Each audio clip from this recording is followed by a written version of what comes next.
The flowers they offer you today are rooted in ash. March the 8th was never meant to be a celebration. It is a memorial. Before the corporate campaigns and the hollow platitudes, there was smoke. In the early 20th century, women who demanded the right to simply breathe were locked inside the Triangle Shirtwaist Factory in New York. When the flames ignited, the doors were found chained shut from the outside. 146 bodies plunged to the pavement. That blood-stained concrete is the true genesis of International Women's Day. But this brutality was not an industrial anomaly. It was merely the modern iteration of the pyre. History has always demanded a sacrifice from women who refuse to bow. Look at literature. Look at myth. Woman was always crowned the architect of the fall. Eve plucked the apple. Pandora opened that cursed jar. The entirety of human suffering was cunningly placed upon the shoulders of a single sex. Why? Look at the revered architects of our civilization. Aristotle, the father of Western logic, coldly classified women as deformed males. A biological error. This error was then carved into law. When the concept of property was born, equality died. In the infamous Code of Hammurabi of Babylon, a woman was no longer human.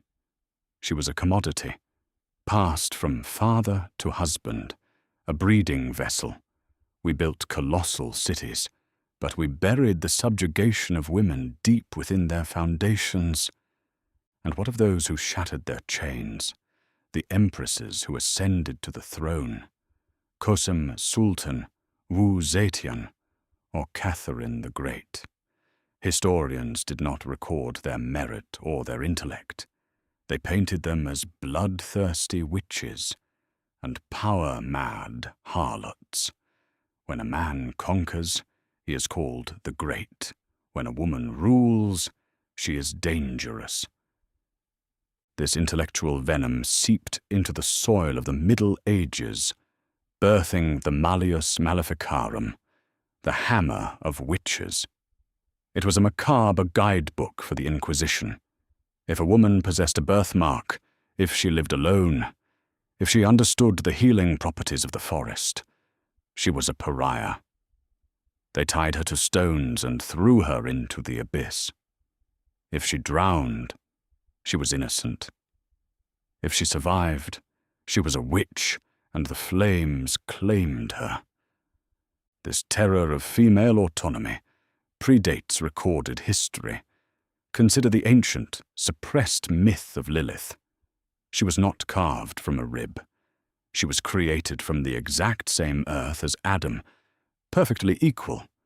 When she refused to submit, she was cast into the void. The scribes erased her humanity. They transformed the first independent woman into a demon, a nocturnal predator, because a woman who demands equality must be turned into a monster. Even classical literature participated in this ritual of punishment. Anna Karenina, Madame Bovary. Any woman who defied the rules, who pursued her own passions, was condemned to absolute tragedy. When men strayed, society smiled. When women loved, they were thrown under trains.